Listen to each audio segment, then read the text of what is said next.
Good afternoon, I'm Clive Cornelius from Visa, broadcasting to you from the GBTA conference here in Hamburg. I am very pleased today to be joined by Malte Rau, who's the CEO and co-founder of Pliant. Thank you for joining us. Thanks for having me. So just a few questions for you today to run through. Pliant recently became a principal Visa member. Obviously another critical milestone in you becoming one of the most comprehensive business payment providers across Europe. But what does this mean for you and your customers? I think for us, of course, it's a great achievement now being an official member, as well as getting our own e-money license. And the second part is now we can roll out in 25 European countries, launch 11 currencies, and help our partners like TMCs to launch white-labeled card propositions in less than 4 weeks. So I think there's a lot of things that we have been thinking about for a few years, and now finally it comes all into place. That's fantastic. So one of the key focuses has been enabling the full self-service model. Obviously many businesses are looking for that. Mm-hmm. Can you tell us a bit about how that works? Yeah, so we always kind of jokingly say you become your own little bank, because our customers can manage their cards, so they can just push a button, order a card, they can change their own limits on the cards and integrate them very much self-serviced into their own accounting.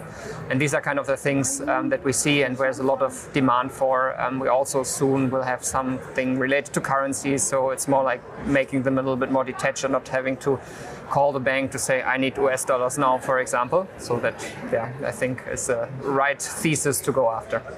Fantastic.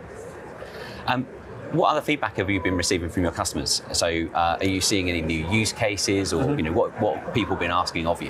Yeah, I think like when we started, we saw there's still this very big gap between like people saying cards cost me a lot of time and money, and now they're realizing, well, virtual credit cards are a great way to pay, gives you a lot of control, are very secure. So ultimately they say, well, this can save me time, right? So there's this huge gap from this costs me time to it can save me time, and we get that feedback as well. Like the main or the best thing is now for them that they say, this is my first payment choice, the card, for example. And this goes, of course, very virtually. Like physical is only like for some edge cases, but we can see that as a big trend. Yeah. Fantastic. Okay. And you've been looking at the as a service model. Mm-hmm. Maybe you can tell us a bit about that and kind of where you're seeing some success or where you're seeing the need being driven from. Yeah. So our platform has, of course, a front end, but also has everything available through APIs. So we have several use cases. So on the one hand, for example, we help travel expense solution to launch their own card proposition. And on the other hand, for example, TMCs that want to just offer a white label solution. So not really program anything around the card, but want to just get the branding effect and the digital revenue. And the third one is that actually now we have many bank pilots upcoming. So they also say like, we cannot build the comprehensive model, but we would love to offer a better solution, and this is what we can bring to the table, even unrelated to our own license. And very excited what's to come. Fantastic. Well, thank you very much. Thanks a lot. And thank you from me, thank you from Malte for joining us at the broadcast studio. I'm Clive Cornelius, broadcasting to you from the GBTA conference in Hamburg. Thank you.